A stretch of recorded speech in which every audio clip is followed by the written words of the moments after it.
Hello. Welcome to the fifth episode of Be Open and Authentic with Rohit. And this is the first ever episode in the Aspirus track that I announced before a week. And today we have Suresh with us.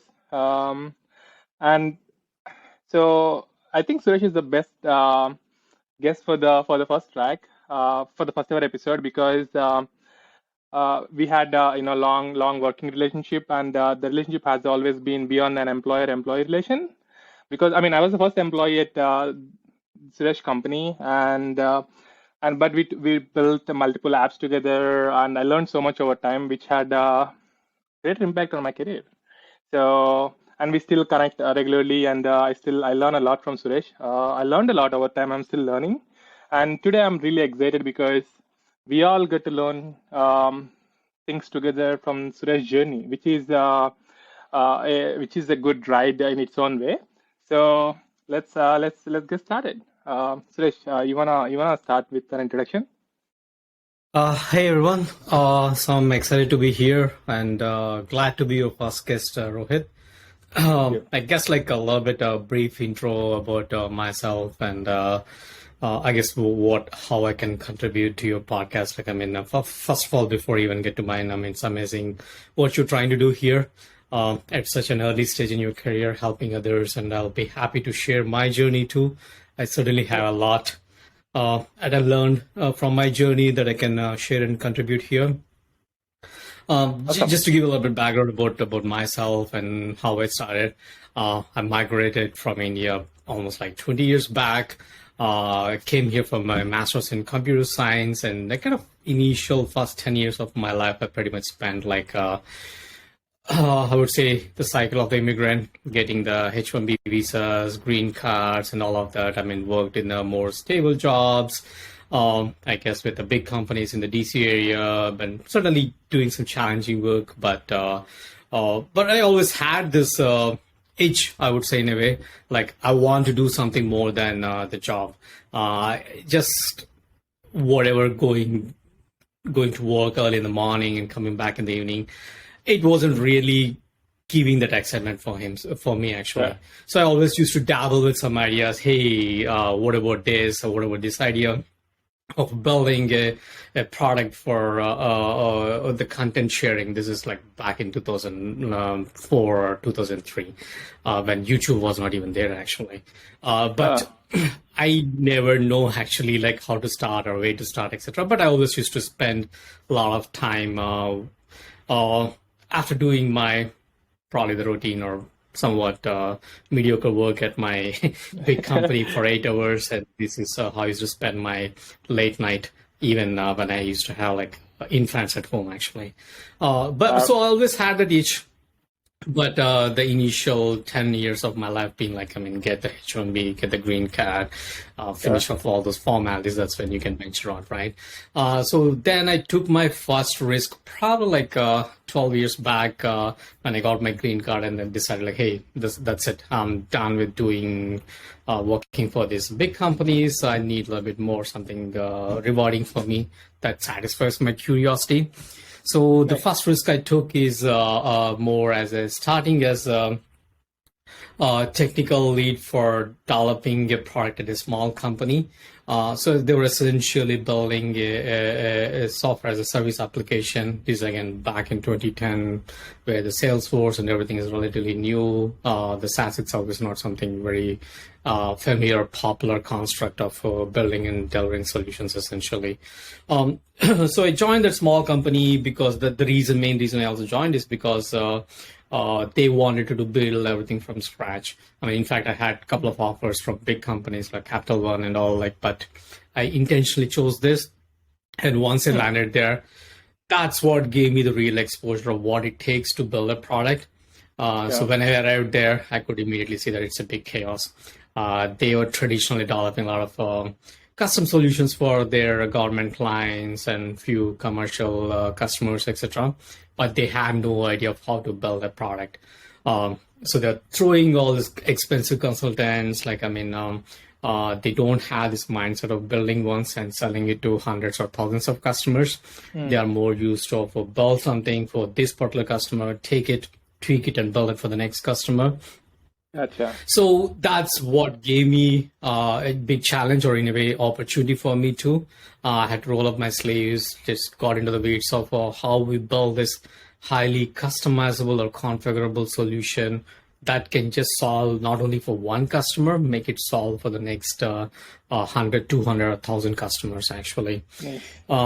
So the important part of that journey for me was also like working closely with the clients, understanding more from the product angle, and really translating the needs of the customers into the product features and capabilities essentially, which I feel like, I mean, a lot of the times in the big companies we tend to be more on like one side or the other, where you're just driving at a high level, but you're not really driving the solution, or you're just developing it, but you have no visibility on that. But that was a good exposure for me, where I could see from both the sides. I can see both from the what is that the market is demanding, and what is that, how you translate that into technical solutions. So that was my first gig as a product development. That was really a very joyful experience for me. I did pretty good. We finally launched the product. I mean, we generated around $1 million plus revenue. I became the CTO for that company, and then ran it for almost 1.5, 2 years. And then again, I decided like, hey, I need more than this. I need to really venture out by myself. Nice. That's great. So that's when. Sorry, before I see a couple of things here, like multiple angles here. First thing is, making a call to be, an entrepreneur, right? And as an immigrant, because sorting out visa and all is a journey by itself. And second thing is, you got into, you took a call that, hey, you want to work for a startup, despite having some good offers. But what you did in the startup is different too, right? Because you solved the problems, you observed the problems, and you solved it yourself, and eventually became a CTO. So I think this is the problem solving that you always had. I think probably help you to eventually become, or venture out yourself, right? And also, the one other thing that you mentioned, right?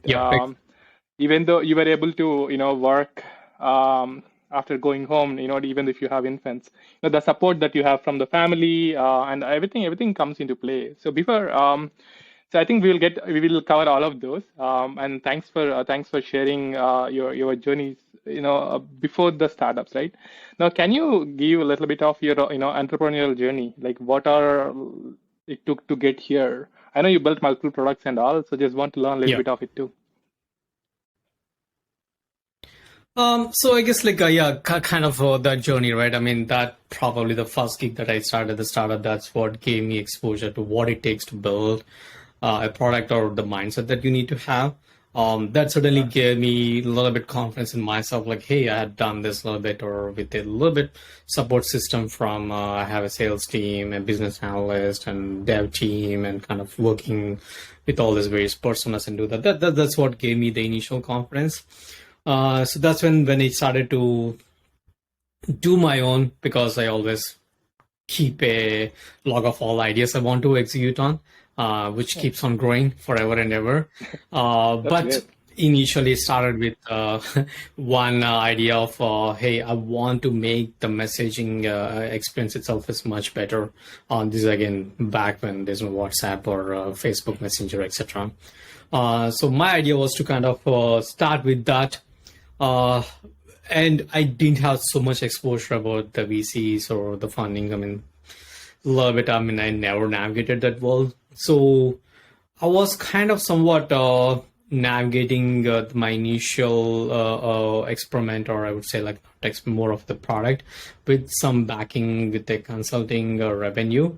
So I had to reach out to my previous contacts and get, since I kind of established enough rapport with them, they trust me like, hey, Suresh is somebody who they trust and get the things done. So they gave me some initial consulting work. So that's what helped me to establish some initial, I would say some anchor for me to start, have some stability there and get some funds and invest on the products. So, I mean, in a way, that's what helped me to kind of build a small dev team. I mean, hire people like Nice. you who are being awesome, and then kind of build on top of that. So that's what, and it started my initial venture, obviously, and then we did bunch of products, and then parallelly we had some success more on the consulting side also, where we expanding it. But I guess overall, like, I mean, we've been in the business for almost like last 6 to 7 years. So that's where the journey is what I would say, like, I'm proud of so far, and the lessons that I learned and everything essentially. Yeah. So this is what I mean now. Started with something, we pivoted to other thing, and then kind of see if it's working or not, and again pivoted to something. I mean, that's where I would say, like, I don't know if it's like was a straight line for sure. Right.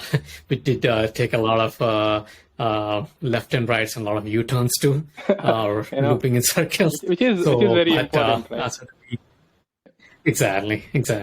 So So yeah, that's what I feel like. End of the day, the biggest way to learn is to fail, right? I mean, you yeah, can read all the blog posts, books, and everything, but you have to experience yourself to make sure that you're not doing it again. I know. Yeah, learning from our own mistakes is a big thing, right? Which I think you dealt very well with. I want to take a little bit on the services side of it, right? Because you said that you're technically funding your Yeah. own startup, right, without even VCs or just generating revenue by yourself, by delivering for clients. So which is more of also backup for you, because if something fails, you still have some revenue generation, so that which is very Yeah. important for as an immigrant, right? Because you have your own financial pressure, family pressure that you have to deal with, and everything is expensive here, be it the medical or anything. So do you think you would have made it without the backup, or without the services side? Because you were building multiple products with the Yeah. support of services. But for example, I while reading, right, I've been reading some startup books and all. They said that, hey, you have to go all in. So but and the success Yeah. rate is less than what, 99%. So do you think going all in would have helped, or do you think the having services is what is helping you to be in the startup space? So I mean, probably have like a mixed feelings about that. I don't know if it's really like a black and white sort of equation there. Yeah. Because the reason why I say is like because of that consulting angle, that gave me the enough confidence and some stability for me. Another day, I had to support my family because I'm not starting as a bachelor who can just sleep on bunk bed for to my friend's place and survive for the next 1 year, right? I mean, Sure. my kids, I need to send them to the daycare and take care of all the day-to-day sort of expenses, right? Yep. So from that perspective, this certainly gave me the courage, like, hey, I'm making at least a little bit money, and also helping me to connect with people with some credits, connecting with the devs, hiring them, and find the right talent, and based on that, carve out some more from the resources, more from financial and time perspective, and invest in something else, right? From that way, it gave me a huge leg up compared to somebody just saying like, hey, I'm kind of still have to do some works at some company, but I'm willing to try it out for the next 6 months or sort of a time frame, and I'll try to build this my idea, which I feel like that was a little bit hard to pitch to people. But equally, I was not in a stage where like I want to give up everything and spend a couple of years. I mean, if you can certainly do that, I would certainly encourage that way because you have one clear vision, you're just executing on that. But equally, I mean, saying that having the consulting and bridging to that, that gives you that leverage to get into that. But it's also important for you to draw the line like, hey, okay, enough of this. Now I have this sort of ecosystem where I need to unplug myself from the consulting and be more dedicated. So I guess either path, what you execute, the fundamental important thing I feel is like having the clear vision. You need to define yourself like, hey, what I want to do it for the next 6 months to 1 year or 2 years. I mean, not next 5-10 years. I mean, God only knows what's going to happen. But having the clarity and moving towards that vision is really, really critical. That's something certainly. I mean, in a way, I was telling you how I had to take a lot of left and rights and U-turns. Yep. Maybe that's what I kind of figured it out at the time.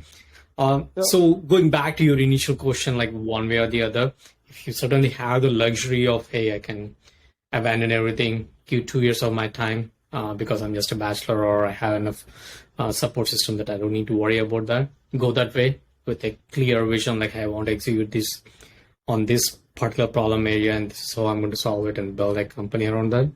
yep. So But a lot of times, what I also see is like people are like somewhat stuck with their jobs and not really able to do that. So for that kind of group, I feel like it is not a bad way to sure. get your feet wet. I know, definitely, right? And particularly for immigrants, I think this is the ideal way Yeah, to, because yeah, while running the family, and particularly when you have family, right? As I said, there is a lot more to things that we need to be cautious about. Forget about what we are missing, but at least we are, we are just in the game, and we are surviving and surviving well, right? Because if you want to pivot from one idea to another idea, and if you don't have funding, I don't think we can really do it, and which is important from time to time. And I also want to talk about this, right? So you said that you had to take multiple lefts, rights, and U-turns, which means moving on from one product to another, and evolving over the time, right? But I think even when based on my previous yeah. experience, and I've seen people doing it, right, where we are normally stuck with one idea and believe that, hey, this is the idea for my life, and I want to I've worked on it 2 years, I'm not definitely not going to scrap it out, right? So why, how did you make, but that also lessens the chance of success, or makes the impacts the life significantly if you don't move on faster. It's when or how did you make that call? Uh, yeah. So I mean, I guess this is again as just like a lot of the questions that you face as a startup founder. There's no black or white answer, Sure. right? So that's something I kind of probably I feel like I'm getting better over the time. I still remember the first venture where I was really clinging on that. Like, I mean, even though it was not really resonating very well, or I had to take a very different approach to get to the market with significant funding or different mindset, essentially. It was a little bit hard for me to give up because you put a lot of your sweat equity. I mean, you put a lot of you've been through a lot of stress and understanding the current market problem, and you just don't want to give up actually. Sure. But at certain point of time, you need to be a little bit more data driven. By that I mean is like, hey, I'm reaching out to 100 customers. How many am I able to convert them, or at least what kind of money that I'm spending to that? So a little bit taking away your emotions and let the data drive your path, right? So that's somewhat, I felt like that's something that I learned over the time. Be a little bit less subjective about yourself, your emotions, like, I mean, not let them drive. Be a little bit more data driven. And end of the day, give some sort of timeline. It's a lot easier to pivot something that will resonate with the market and may be successful rather than keep on trying the same thing, right? Yep. That's what I feel like. I mean, maybe if I had to go back to the lessons learned, I would say like be very data focused and let the data drive your path actually more than your emotions and your looking. I mean, a lot of retrospect is sort of thing like, hey, I spent so much time. What should I feel about that? Or did I waste all my time, my money? Could I have worked in a nice big job? And I mean, you need to get out those kind of emotions essentially. No, for sure. And it's easy, right? Because when you are a software developer or manager, you have an opportunity to make a big amount of money.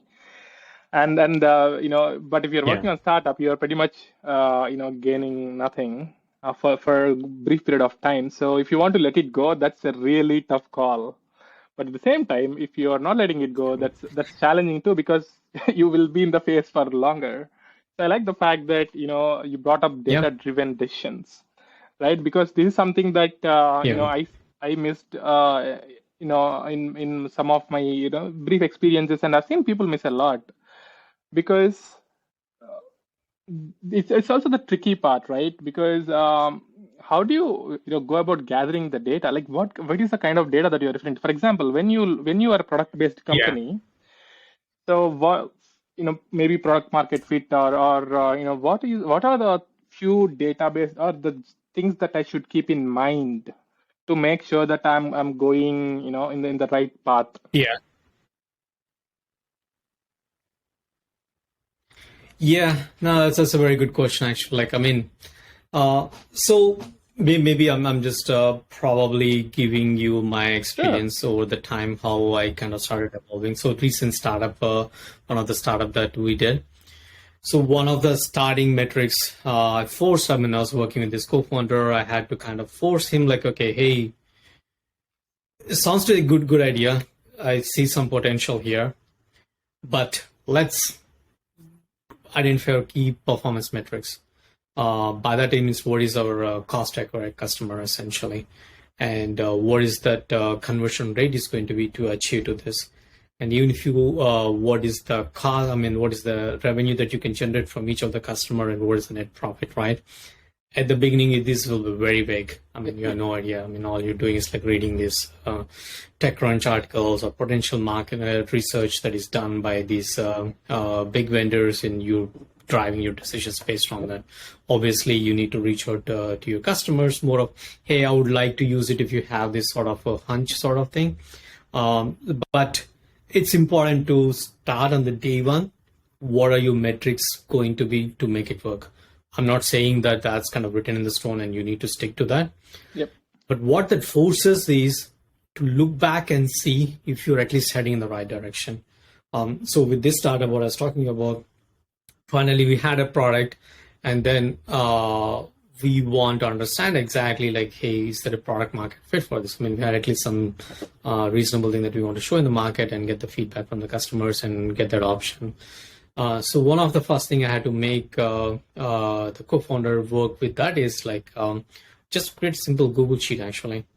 Give the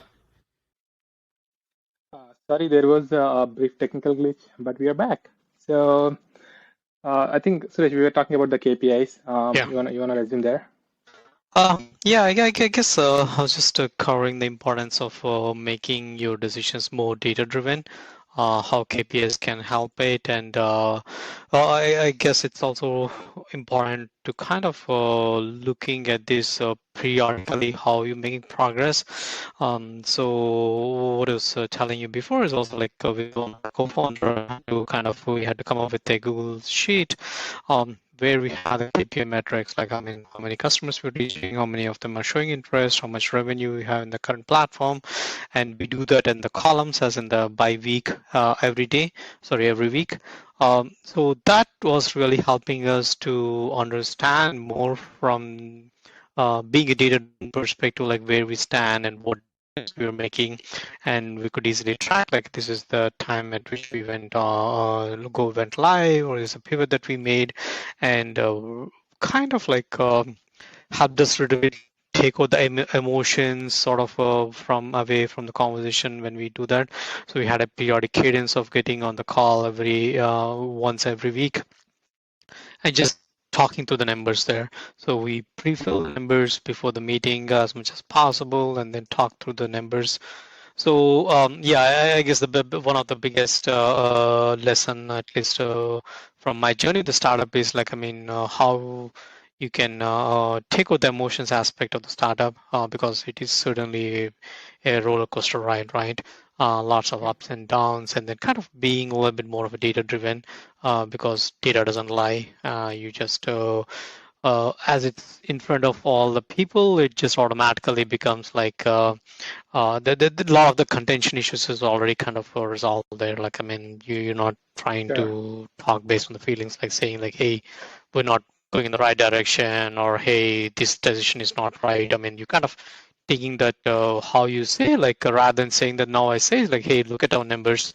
We reached out to 100 people, and we did not have the traction more than like 10 customers, and we spent so much money, and we kind of lost this management, right? The tone of the conversation itself changes.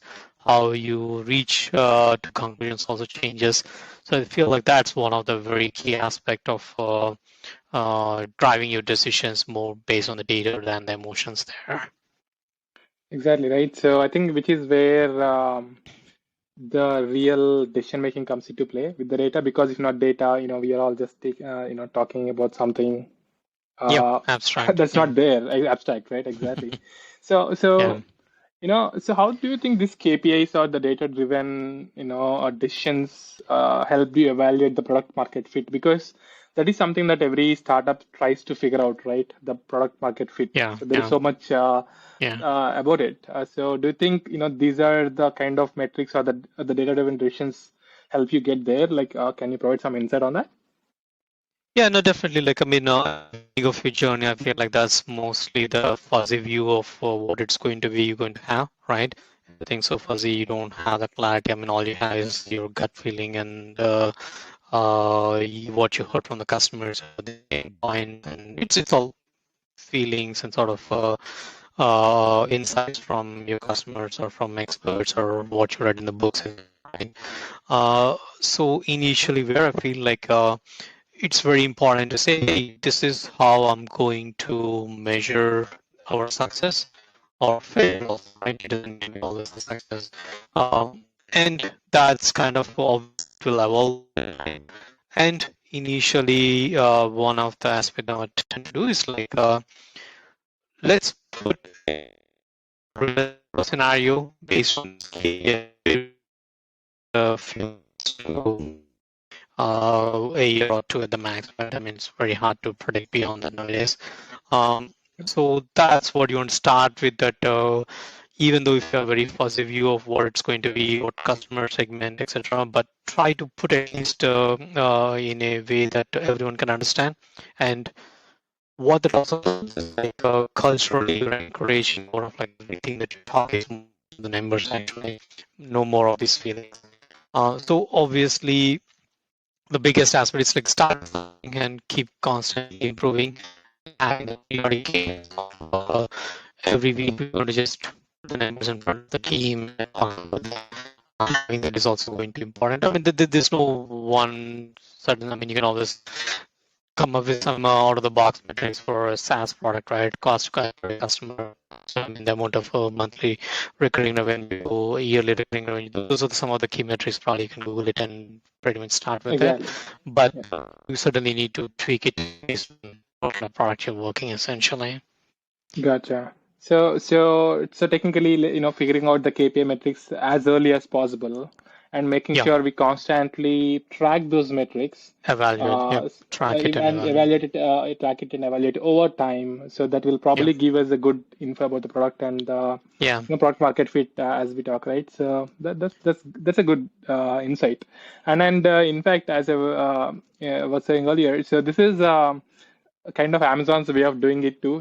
Be data driven. Abstract yeah. everything out. Just talk with the data, find a way to collect the data as early as possible, and have a mechanism to use the data recurringly. It's not that hey, you establish the metrics and you could never come back to it, right? So make sure all the decisions based on the data. So which is pretty insightful. Thanks for that.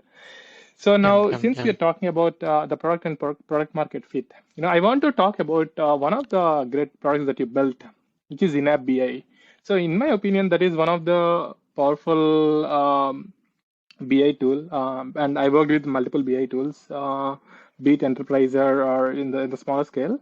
But I think in-app BI still stands out for me. So I think it still has a potential for great success. But and the reason that I say is that I know you envision that to be a lot more bigger than what it is now. So I mean there's still many clients for it, but I just want to understand why it did not evolve to be as you intended, right? So just can you share Yeah. some insight on that?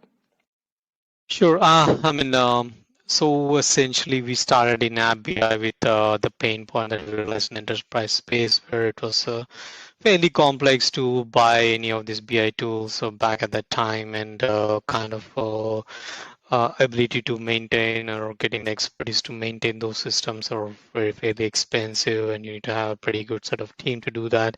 And a lot of them tend to be more cumbersome and weight too much than what you need. Essentially, in a way, a lot of the solutions out there, they don't need a Ferrari. They just need something more functional, easy to maintain and manage, and that they can easily integrate as part of their applications. So that's the idea we started with. And also the landscape, I mean, also certainly changed since we started, and over the time, like, I mean, a lot of the products kind of became popular, like the Tableau, Power BI, and a few other things. I mean, the whole dynamics kind of evolved us a little bit. So I guess like our idea was certainly kind of we had to tweak it a little bit based on that into what segment we target, and how we kind of pivot that a little bit more into, I mean, in a way, not avoiding the competition with the big players at the early stage, because anytime you go, you always hear this like, hey, can't I use this, and why can't I use these products, right? And that was too much of a big struggle for us. So we kind of pivoted a little bit more into more of gearing for the small to medium sort of SaaS companies, and that's where we had some good success with that. And I mean, in a way, I'm glad you liked it, and kind of we were certainly going as somebody that they can easily integrate and get started with. But one of the main, I mean, I shouldn't say pain point, one of the factor that we realized soon is the cost to acquire a customer, the cost to convert them. I mean, I guess the cost to acquire the customer and then kind of getting them on board, integrating with the solution. It was just too high, so that I mean, we were not able to translate that cost back to the customer, because they tend to be small and medium, although they have the need for that, but often they are not at a level at which way they can spend a lot of time and energy to integrate truly their solution. And nowadays, like the data also becoming like saying in a lot of different data sources, like the relational, non-relational, big data sources, all of that. Overall, the there is a fairly good amount of complexity there, and this segment that we targeted, it was like a little bit too much for them to effort for all the integration work that they have to do. And certainly even for us also reaching out to these customers, doing demos and trying to convert them, that was a lot of cost that we are all incurring actually. So in a way, that's where we kind of, I mean, we still have some big plans for that. We will kind of go a little bit more to open source route and try to get adoption based on that. I mean, we feel very confident and comfortable with the product that we have. But I guess that's something is probably more of a lesson learned, or we evolution perspective. We have to try to Yep. essentially. So you were stuck for a bit. So no, can you hear me now, Suresh? Yeah, I can hear you. Oh, cool. So, since we are talking about, I see the points, right? Where sales is one of the bigger issues, and market dynamics have changed and things like that. So, and I think this is also a problem. One of the challenges that tech founders has to deal with, right? So, being yourself as a tech founder, we would rather code, and develop the solutions, develop all the awesome solutions than, even spending some time to sell it. So I know, and it's challenging, because if you can't sell it, then what's the point of building? So how do you adapt to this, right? Because this is a big skill to learn, and what are the things? Yeah. And what are the things that you learned over the time as a tech founder, that you weren't thinking at all before? Yeah, I mean, this is probably one of my big lesson learned. Unfortunately, again, when somebody just says that it doesn't stick to your mind unless you do it, right? So, I mean, I would say, like, if somebody asks me what I'm at a core, it's like more of I take pride and joy in problem solving. So a lot of times it tends to be like I see a problem and start thinking of the solutions, right? I mean, solutions is what comes to my mind actually. And that's one of the big mistakes I did with my first product actually. So I was so core focus is like, hey, how do I build this messaging platform? How do I perform this? How do I make this iPhone, Android, and all these different things? I was barely thinking about the customer. I mean, obviously, it's not that I was totally ignoring it, but the focus was more like how I solved the technical challenge was more exciting for me, and I all naturally gravitated towards that versus the business problem, like right, or finding the product market fit. Because a little bit of that says something like, "Oh, we'll figure it out. I mean, I know this is going to be awesome, and I'm sure it's going to work out. And once we have the technical problem solved, everything will be easy for us to figure it out." Right? I mean, that's the kind of mentality that I had initially. But it's kind of like that. If I mean, the question that you raise is a very, very big lesson for any of the technical founder, really, because our first natural thinking is more of a problem-solving sort of mentality. Hey, I can do this perfect. I can solve this. Awesome, it's big, cool, etc. That's what I guess you need to dumb yourself down. Like, I mean, just don't treat yourself as somebody who knows all nice stack and build out these amazing solutions. You need to dumb yourself and start thinking more as somebody who's a non-tech person, really understanding. I mean, unless your solution is really fairly technical, right? I mean, you need to put yourself in the shoes of the customer, understand the problem really, talk to them as often as much as you can with them, and then I feel like now the technical solution is not really that hard unless you're building fairly complex technical products, right? Exactly. That's in a way and that will naturally evolve actually. So it's Yep. important to kind of having that person of where you switch off your technical part of your mind actually. Like, I mean, you should not be thinking about like React or Angular or Java or Cloud or anything. Right? I mean, you don't. I mean, so that's very easy to say than done. But Sure. in a way, maybe the key I would say is like put your solutioning or like problem solving on the business side rather than the technical, because it's hard for you to stop like, hey, oh, it's all this. But like pivoting a little bit more on like, hey, there is this complex problem, but for some reason no one was able to solve it, or what was done before. What is it that it's working, what's not working, right? I Yep. think putting your problem solving mentality towards the business rather than the technical early on Yep. will go a long way actually. Gotcha. So be a non-technical founder at the beginning while building the solution, right? So it's going to be the key. And the funny part is, I was mentoring at this a startup cohort, which is like a Y Combinator for Amazon. So most of them are not technical founders, and they struggle a lot Mm. on the tech side. So, but as a technical founder, we struggle on the non-tech side. I think it's but the good part for the technical founder is it's we can build the solutions at the same time. If you can learn to switch off the technical side when needed, being more business oriented or being more sales oriented, which we can actually as soon as we learn it, or at the early that we learn, I think the more we spend more time we spend doing the right things in the early stages of the startup, right? So which is very, very powerful.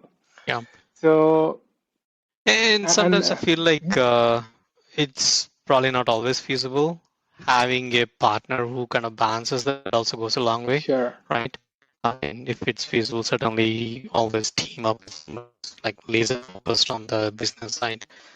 So that always also I find helpful actually. So you kind of pull it in more on the Exactly right. business and technical side essentially.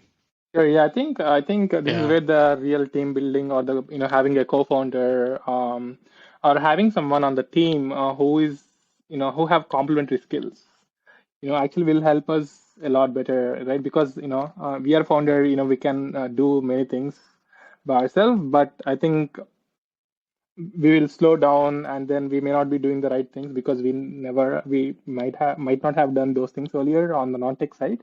So maybe what you're saying is having a co-founder, or having a non-tech person on the team, or who can take care of other things for you, will be the biggest asset, right? Yeah, no, definitely. I mean, and again, I also say of caution. Also, there is so much only you can rely on other people to make decisions for you. But end of the day, the obsession about problem solving more from your product market fit or so much important. the technical side of it. Actually, like, I mean, it's Sure. kind of feel like you suddenly having a partner who can push you in that direction will always be a big plus. Yeah. But at the end of the day, you can't avoid even though you might be technical founder, you're also core and all. But you still need to have the mindset of problem solving more from the product market fit or the business angle there. Sure. So if I understand it properly, you need to be able to do anything and everything in the company, be it sales or being a business person, Exactly. business analyst, or doing all the product, being a product person.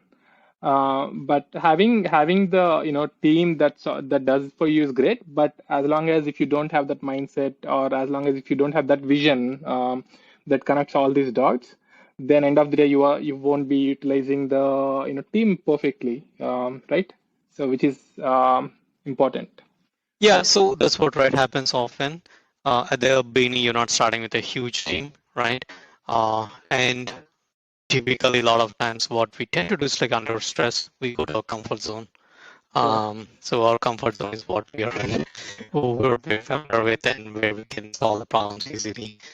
I guess that is probably the most important thing. I mean, and if you're a tech co-founder, your comfort zone is writing some code and Yep. functionality, right? Not taking, not taking that path is very hard to find sometimes. No, yeah, totally makes sense. So for example, let's say, I'm a techie person, and I have an awesome idea that I know is going to work definitely, right? So let's say I want to get started, and I'm an immigrant too, right? Because I'm dealing with all the visa issues and all, like, so considering all these things, and so what do you think are the factors that I should consider, or what are the first things that I should do if I decide on doing the product? Yeah. That's a very interesting question actually. In fact, like that's something we for an answer back when my can be and all right. Um, so certainly it's kind of a little bit tricky for you to be involved more as an entrepreneur.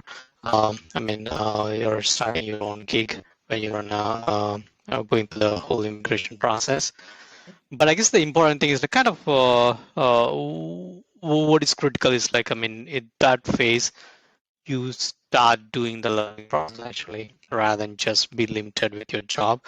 Just understanding the startup ecosystem, kind of even talking to people who are doing the startups. I mean, in a way, I kind of see you as a perfect example, right?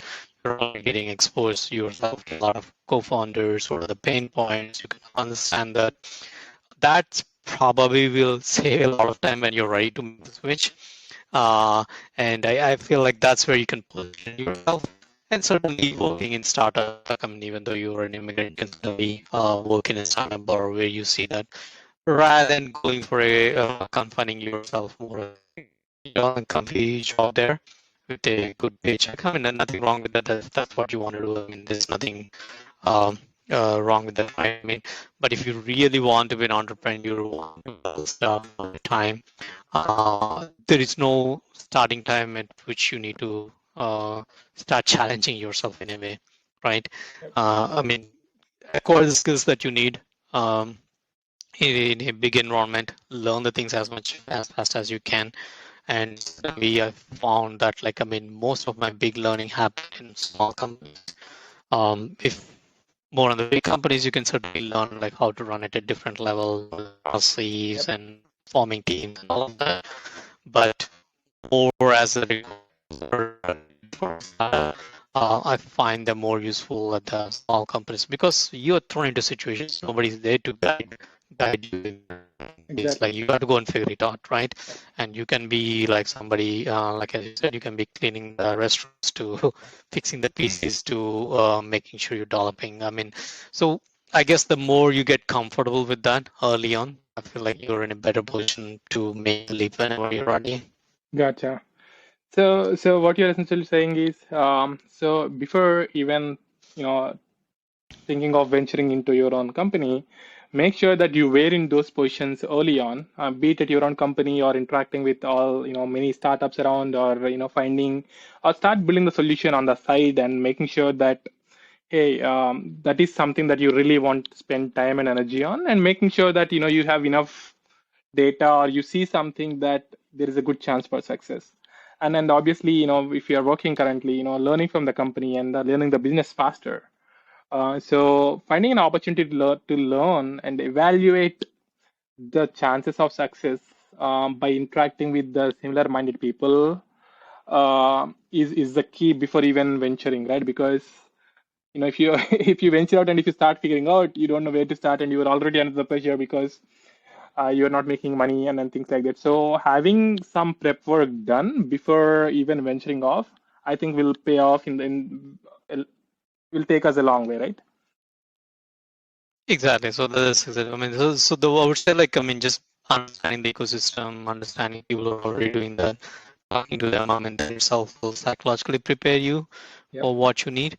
And the other point also trying to make is like, given an opportunity, don't hesitate too much to take a risk. Yeah. Whether that means taking a big initiative in a big company or going towards a startup sort of companies. And I mean, you may not have the job security that you want, but you'll at least pick up a lot of things there. Sure. So the more you get close to more from the people perspective, the product development perspective, I think that just prepares you in a much better way essentially when you're ready to execute. No, that makes a lot of sense, because particularly most of the immigrants who are in IT, so they have a lot of opportunities to learn in the current job. Being exposed to product, or clients, customers. They based on the job and the company nature. So just learning from that particular space, and if you're not learning some things over there, finding a way to learn in other spaces, like maybe interacting with startups or founders, or maybe some technical products that you want to build. So I think being in the space will, I think it will let us mindset evolve and eventually give us more data to make that particular decision, I guess. Cool. That's a great insight. In fact, I'm actually looking for these kind of insights, because I'm at a stage where I can't really take the risk because of my visa and the other scenarios. But at the same time, I can't stay not taking the risk either. So I was like, okay, what is that I should be doing now? So that will eventually help me go in the direction that I want to. Thanks for the wonderful insight on this, Suresh. This is kind of the reason that I want to do more of these episodes, because it's still learning for me. And even though we spoke multiple times, we never had this kind of conversations, which is what really kind of excites me for doing this podcast. So okay, so and then I want to talk about the work-life balance here a bit, because particularly when you're a technical founder, you know you are Yeah. you want to build solutions on your own. At the same time, you have like 100 other things to take care, right? Because hiring employees, it's a pain on its own. Managing the payrolls and then maybe offshore team, and which the timings are odd. So it's a lot of mess to deal with. And if you're into services, that's another thing, right? Because you need to make sure that you're on top of each client as well. And if you're a product, you have to be on top of product as well. I am not sure how you're managing all these things at all. So how has the work-life balance been over the time, or is it getting any better, or only worse? So, and how are you managing it? Yeah, I mean, I guess like it's probably one more thing that you will kind of master it over the time, I feel. I mean, I certainly in the initial phases, I remember myself burning a lot, getting frustrated when things are not going the right way, and then kind of that seeping into my personal life itself. Yep. So kind of like, I mean, because it's again going back to my previous, it's a very emotional ride, Yep. right? I mean, you are taking pride in something, and when things go amazing, it'll give you a lot of energy. But when things are not in the right way, also that kind of pulls you down a little bit, right? Because every day you're getting up and you have to figure out what the heck are you doing for that day or for the week, actually, right? I mean, so I probably, like, I mean, it was certainly more from my personal experience. I mean, I just wanted to get up and start coding and doing the stuff. I mean, I don't really care the weekends, the days, and I could see that slowly affecting a little bit of my personal life too. But Also, the more important thing I realized is like I was getting more often frustrated on the results or like getting that desperate on getting something done in that mode because it's a constant race of like, hey, I need to wrap this up, wrap this up, wrap this up, and when things don't happen, you get really frustrated Yeah. actually. Uh, so I mean, particularly in the beginning stages, I feel like where you're really the primary, you're the only one driving the car, and you're the only person in the car itself, Yep. right? So everything is kind of heavily relying on you.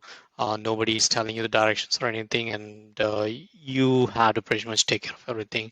That does get stressful a little bit initially, but I guess one of the key aspect that I learned over the time is like understanding where to focus, where to delegate. And that delegation can be even like, I mean, not hiring a person and getting on board. It can be like, I mean, outsourcing the things that you don't want to do or you don't want to focus, Yep.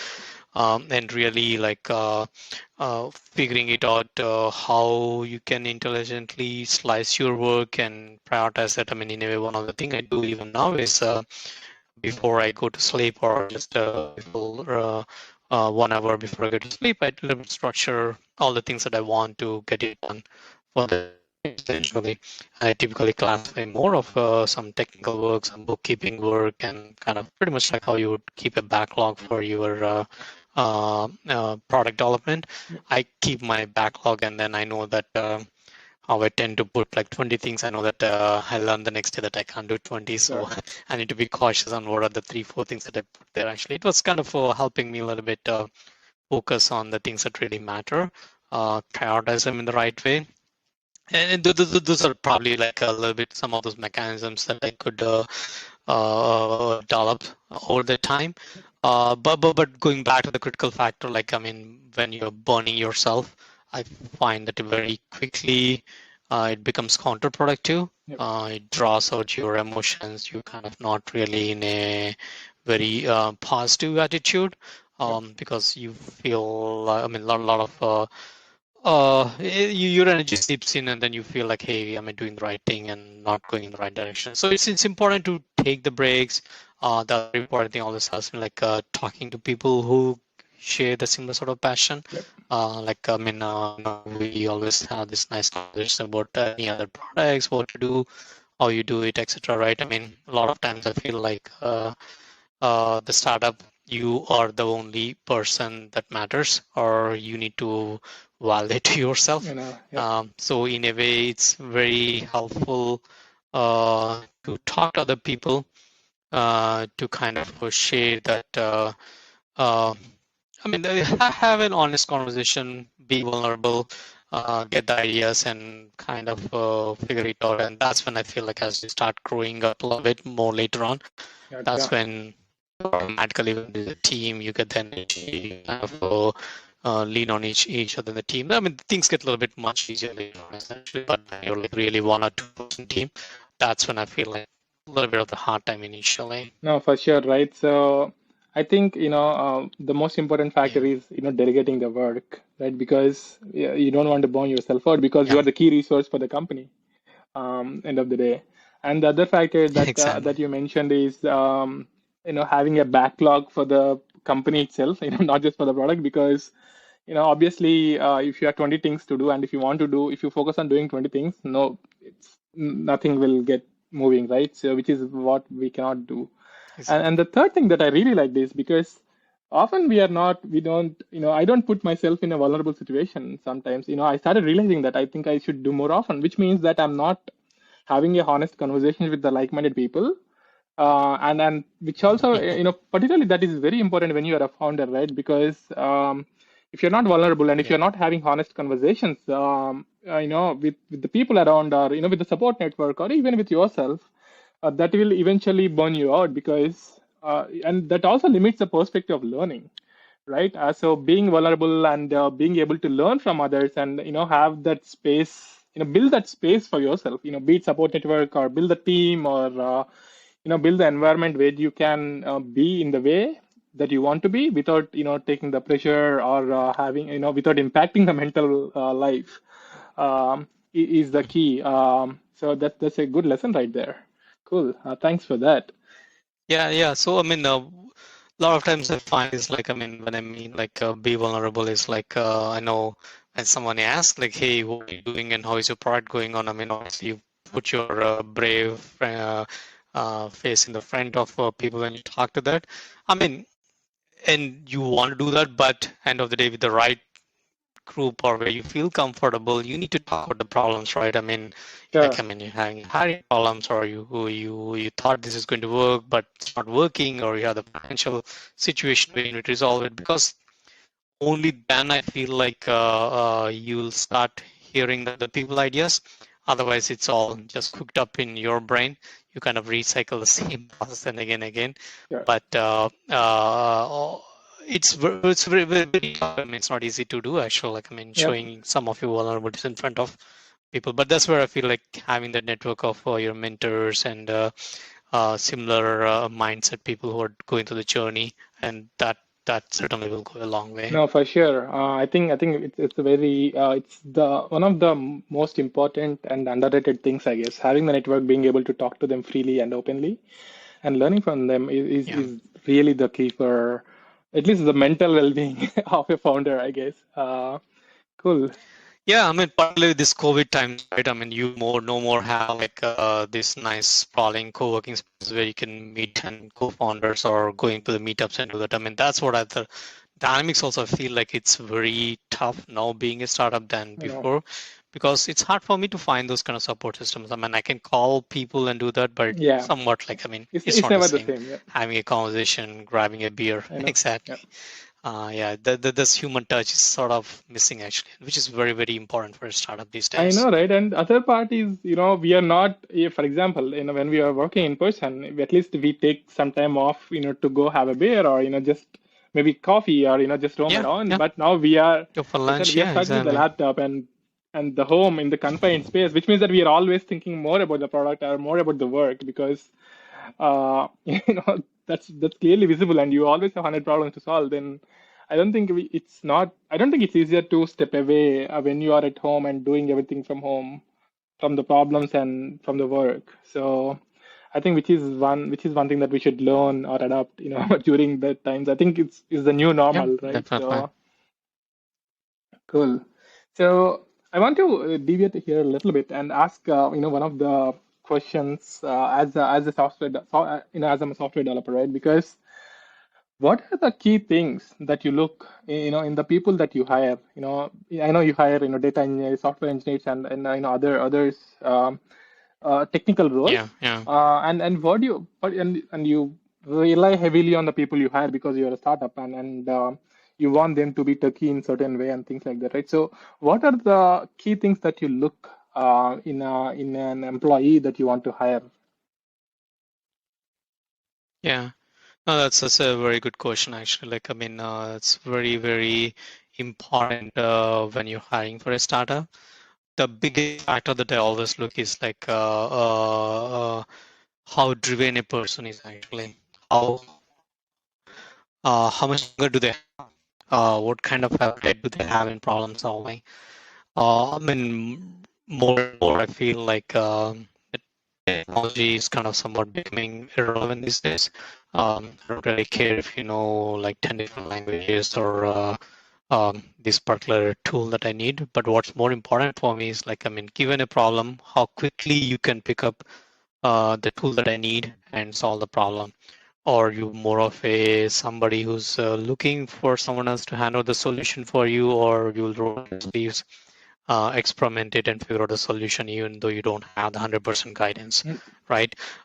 So that is why I feel like a lot of times, I mean, the experience also doesn't really matter that much for me.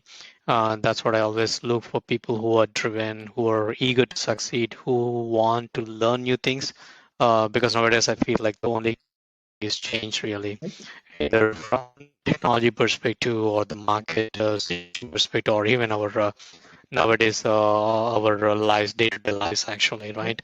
How much you have to adapt, right? So that mindset of who can embrace the change, pick up the tools and technologies and solve the problem, that is the core tenant I look for essentially. particularly that I find it's very important when you're a small company. I mean, probably if you're a big company, if you hire somebody who knows solving that, I mean, Yep.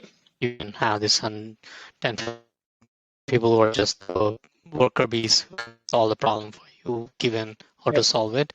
But as a startup, I feel like that's one of the core tenant for me. And then comes all the Correct. rest of the stuff, like your communication skills. That's also give a lot of importance.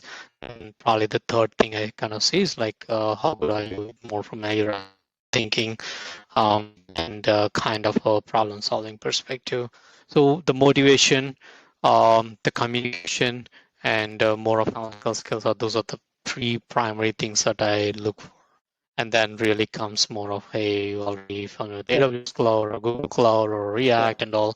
Those all will be like added bonus Yeah, to hire and that that's an actually. interesting perspective, right? Because we spend a lot more time understanding, learning all the other stuff, but we suck at the regular basic common sense stuff, I guess. Because um, I think, and that those are the key things for any techie to succeed these days, I guess. Yeah, because and if you're not motivated, and if you're not driven, and if you're not solving problems in the way that you should, then I don't think any company can survive with that particular kind of person for long, and they'll be the first ones to be kicked out Yeah, as well.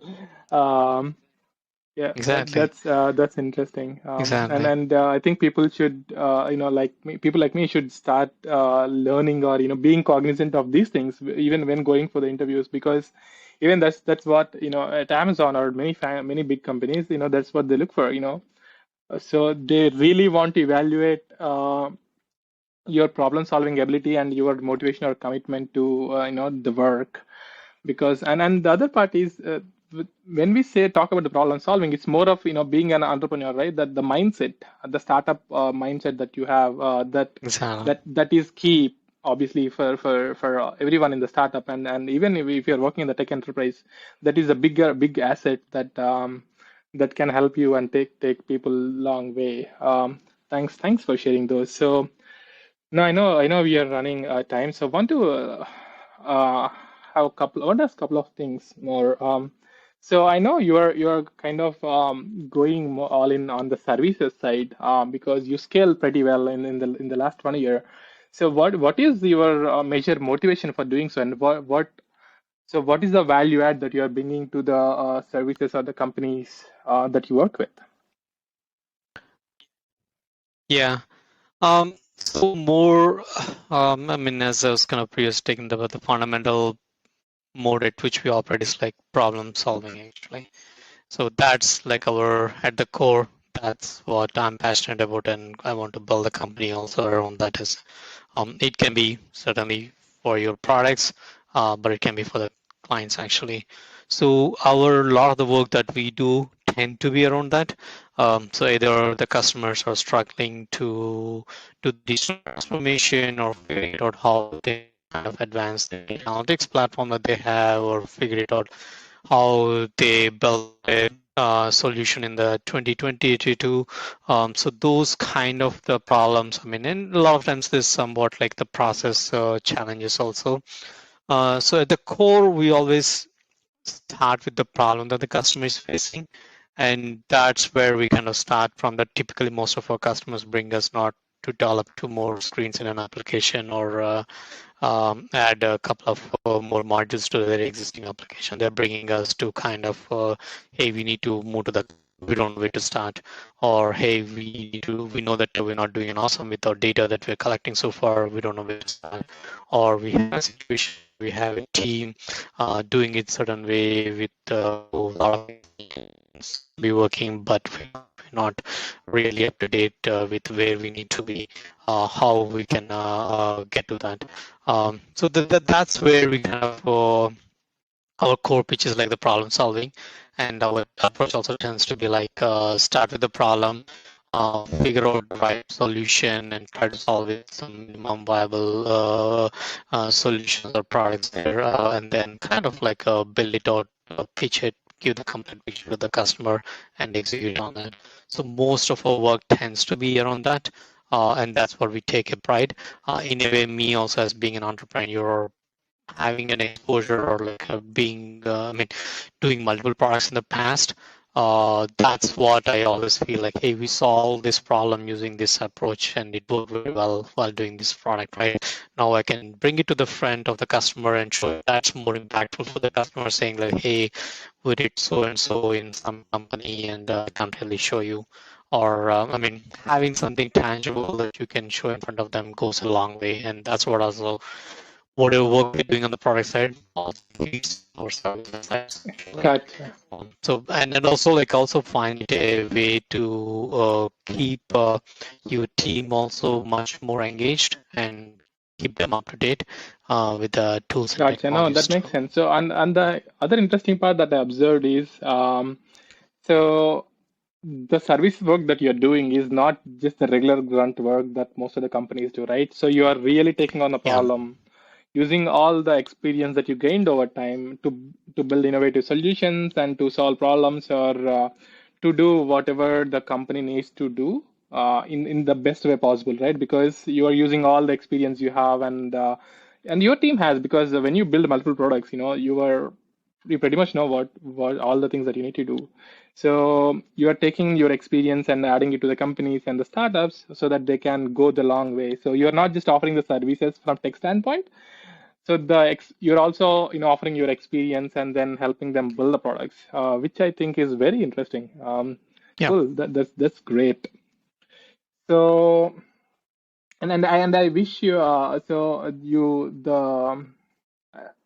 the very best for this, because and I hope you grow yeah. multifold, Thank you. right? So because one of the things for the Aspirers track is, so we want to capture your thought process at this stage, and once you grow multifold, and we want to, I want you to bring you back and share your experience of going from this phase to the multifold, and what took you, and then what are your journey. So, and we are not done with this show for the one episode. We want you to be back with much greater success or the experience, right? So whatever it is, so we want to learn from your experience again and the other stuff. So I wish you really all the best. And one thing that I would like to do before we end the show is, um, this one task, right? So, which is the first time that I'm trying, and I'll use the timer as well. So the task is, help me learn something in 2 minutes that took so long for you to learn. Um, if you want some time, you can take your time, but let me know once you're ready. I'll start the timer. No, I guess I can. I think I have experimented for so long. I guess I can certainly come up with a few things I can Awesome. certainly share. So I think you addressed this one of the point before. Don't don't solve the problem with technology in mind. Solve with the business need there. So that's what will help you to get to the product market fit. And also start with a very precise and clear vision. Don't start with like, hey, let me do part time, and then I'm sure once I get the traction, I'll expand and all. And I guess just be laser focused. Keep that commitment, and don't be shy about your idea. Actually, be extrovert. Try to talk to as many people as you can.